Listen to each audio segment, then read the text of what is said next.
forest. "Pardon me, Mr. Harris," he began, "but instead of taking so long a journey across the desert of Atacama, would it not be far better for us to follow the coast either northwards or southwards until we reach the nearest seaport?" A frown passed over Harris's countenance.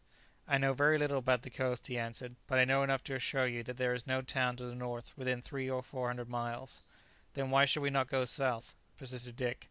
"You would then have to travel to Chile, which is almost as far, and under your circumstances I should not advise you to skirt the pampas of the Argentine Republic.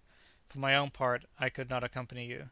"But do not the vessels which ply between Chile and Peru come within sight of this coast?" interposed Mrs. Weldon. "No, madam, they keep out so far to sea that there would not be the faintest chance of you hailing one."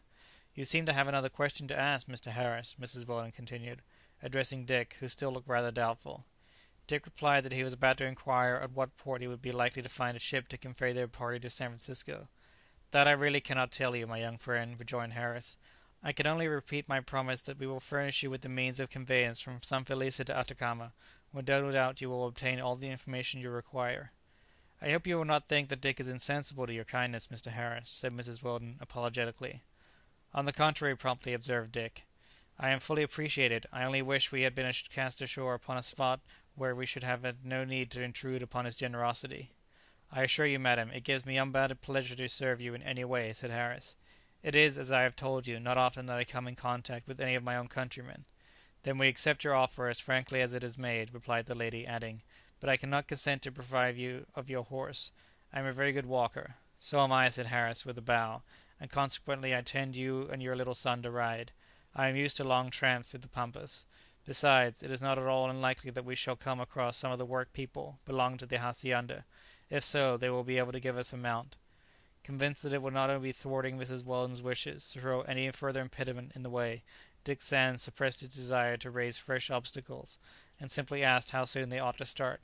"This very day, at once," said Harris quickly. "So soon?" asked Dick. "Yes, the rainy season begins in April, and the sooner we are at San Felice the better. The way through the forest is the safest as well as the shortest, for we shall be less likely to meet any of the nomad Indians, who are notorious robbers." Without making any direct reply, Dick proceeded to instruct the negroes to choose such of the provisions as were more easy of transport, and to take them up into packages, that every one might carry a due share. Hercules, with his usual good nature, professed himself willing to carry the entire load; a proposal, however, to which Dick would not listen for a moment. "You are a fine fellow, Hercules," said Harris, scrutinizing the giant with the eye of a connoisseur; "you will be worth something in the African market." "Those who want me now must catch me first," retorted Hercules with a grin. The services of all hands were enlisted, and in a comparatively short time sufficient food was packed up to supply the party for about 10 days' march. "You must allow us to show you what hospitality is in our power," said Mrs. Weldon, addressing her new acquaintance. "Our breakfast will be ready in a quarter of an hour, and we shall be happy if you will join us." "It will give me much pleasure," answered Harris gaily. "I will employ the interval in fetching my horse, who has breakfasted already." "I will accompany you," said Dick. "By all means, my young friend, come with me, and I will show you the lower part of the river." While they were gone, Hercules was sent in search of Cousin Benedict, who was wandering on the top of the cliff in quest of some wonderful insect, which, of course, was not to be found. Without asking his permission, Hercules unceremoniously brought him back to Mrs. Weldon, who explained how they were about to start upon a 10 days' march into the interior of the country. The entomologist was quite satisfied with the arrangement, and declared himself ready for a march across the entire continent, as long as he was free to be adding to his collection on the way. Thus assured of her cousin's acquiescence in her plans, Mrs. Weldon proceeded to prepare such a substantial meal as she hoped would invigorate them all for the approaching journey. Harris and Dick Sands, meantime, had turned the corner of the cliff, and walked about 300 paces along the shore until they came to a tree to which a horse was tethered. The creature neighed as it recognized its master. It was a strong built animal, of a kind that Dick had not seen before, although its long neck and crupper, short loins, flat shoulders, and arched forehead indicated that it was of Arabian breed. "Plenty of strength here," Harris said, as after unfastening the horse he took it by the bridle and began to lead it along the shore. Dick made no reply. He was casting a hasty glance at the forest which enclosed them on either hand. It was an unattractive sight, but he observed nothing to give him any particular ground for uneasiness.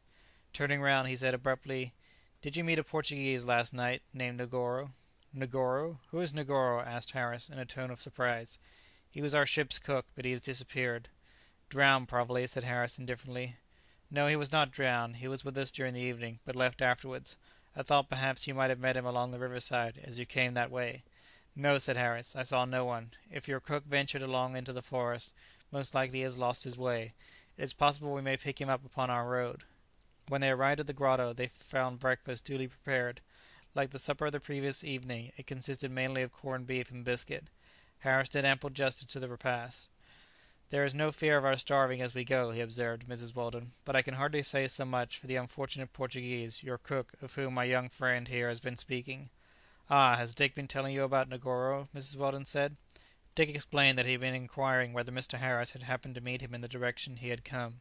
"I saw nothing of him," Harris repeated, "and as he has deserted you, you need not give yourselves any concern about him." And apparently glad to turn the subject, he said, "Now, madam, I am at your service. Shall we start at once?" It was agreed that there was no cause for delay. Each one took up the package that had been assigned him. Mrs. Weldon, with Hercules' help, mounted the horse, and Jack, with his miniature gun slung across his shoulder, was placed astride in front of her. Without a thought of acknowledging the kindness of the good natured stranger in providing him so enjoyable a ride, the heedless little fellow declared himself quite capable of guiding the gentleman's horse, and when to indulge him the bridle was put into his hand, he looked as proud as though he had been appointed leader of the whole caravan. End of Part the First, Chapter 15. Recording by Alex Heatelander, Davis, California. www.alexheatelander.com